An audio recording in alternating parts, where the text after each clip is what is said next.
Hey y'all, welcome to another episode of U.S. History Made Plain. I'm a high school history teacher trying to make history as fun and interesting for my students as possible. Okay, so in 1860, we know what's going on with the Democrats. The Republicans, though, they're feeling pretty good. They know that they're probably going to win the election, but they're trying to figure out now who was the best candidate.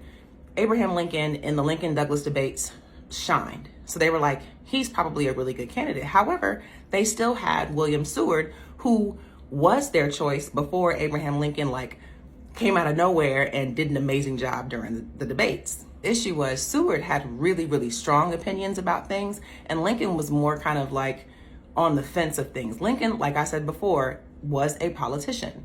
And so while he amazingly did end up ending slavery, and as a Black woman, I'm thankful to him, Lincoln was really like, I'm gonna do what I need to do in the time to get the votes that I need at that moment. So in that moment, it looked like he was the better choice for the Republicans. So the Republicans had their convention in Chicago to finalize that vote. But the issue with that is they knew that the Democrats did not want Lincoln as the president. Because Lincoln had made some statements before about possibly ending slavery, they knew that the Democrats were talking about seceding if Lincoln became the next president. They knew that whoever they nominated would be the next president, but they now had to worry about whether the Democrats were going to actually secede and leave the Union. And if they did, would that cause a horrible war? Republicans did end up going with Lincoln because Lincoln was from Illinois, and they knew that Lincoln could pull Illinois, Indiana, and Ohio, some states that did not vote Republican in the last election, but now that they had someone who was from that area might vote with the Republicans, so they voted for Lincoln. The Republican platform in 1860 was a little different.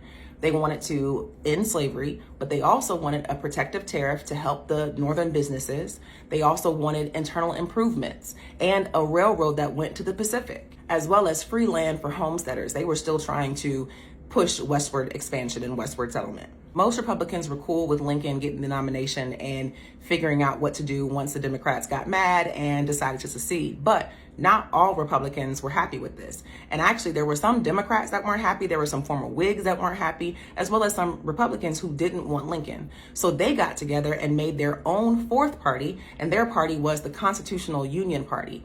They nominated John Bell from Tennessee, and their whole platform was to preserve the Union. They knew that if Lincoln became president, it was going to tear the country apart. So they did not want that to happen. So they were hoping that John Bell could become president to keep the Union together, to kind of continue compromising. Remember, they had the Missouri Compromise and the Compromise of 1850 to try and keep the country together.